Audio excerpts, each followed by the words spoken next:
मुख्यमंत्री पुष्कर सिंह धामी आज गोविंद वल्लभ पंत कृषि एवं प्रौद्योगिकी विश्वविद्यालय पंतनगर में चल रहे 17वें कृषि विज्ञान कांग्रेस कार्यक्रम में शामिल हुए।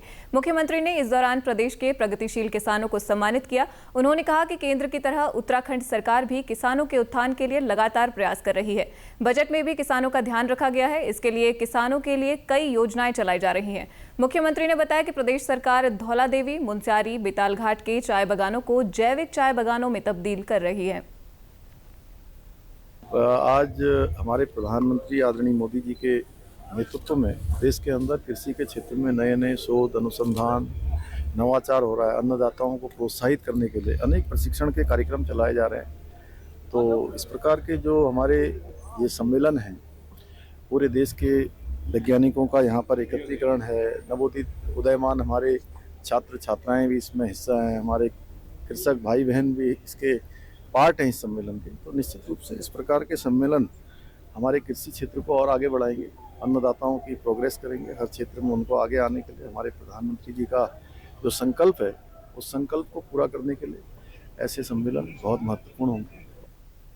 गोविंद वल्लभ पंत कृषि एवं प्रौद्योगिकी विश्वविद्यालय के कुलपति डॉक्टर मनमोहन सिंह चौहान ने कहा कि कृषि विज्ञान कांग्रेस में देश विदेश के लगभग 3000 वैज्ञानिक, शोधकर्ता और छात्र शामिल हुए हैं।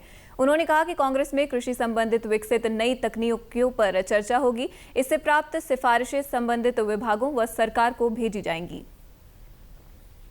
विजन में कई आप देख रहे हैं कि ऐसे प्रदर्शनी है पूरे देश में जो कृषि में जो एडवांस टाइप के जो भी शोध हो रहा है उसकी प्रदर्शनी यहाँ पर की गई है।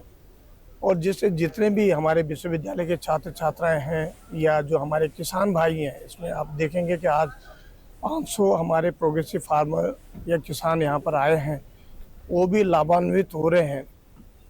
तो मकसद ये है कि जो भी हमारे पास नवाचार हो रहा है, रिसर्च हो रहा है, सभी आपस में मिलकर उसको डिस्कस करते हैं और जो इसके आगे जो पॉलिसी बनाएंगे या जो रिकमेंडेशन देंगे, तो आगे जितने हमारे पॉलिसी मेकर हैं या भारत सरकार में जो भी कृषि के प्रति जिनको अपने जो गाइडलाइंस और जो रिकमेंडेशन के बाद जो अमल में लानी है, जिसको हम इस्तेमाल में लाएंगे, उस पर उसी हिसाब से निर्णय भी होंगे। तो ये बहुत बड़ी उपलब्धि है हमारे विश्वविद्यालय का। University of technology and applied science Oman में कार्यरत डॉक्टर जावेद अख्तर का मानना है कि सभी देशों के वैज्ञानिक मिलकर समस्याओं का हल निकाल सकते हैं।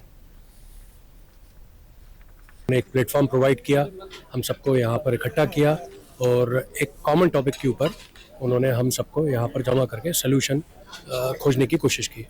और आई रियली फील कि अगर हम सब लोग एक तरीके से सोचें इन सब मुद्दों पर और निकालने की कोशिश करें तो सभी देशों को इस चीज़ से फ़ायदा मिल सकता है। और ख़ासतौर पर हमारे देश जहाँ पर भूजल स्तर बहुत तेज़ी के साथ जो कि नीचे की तरफ जा रहा है, जो कि एक तरह से कृषि के लिए सबसे ज़्यादा ज़रूरी चीज़ है, उसके ऊपर हमें फ़ायदा मिल सकता है।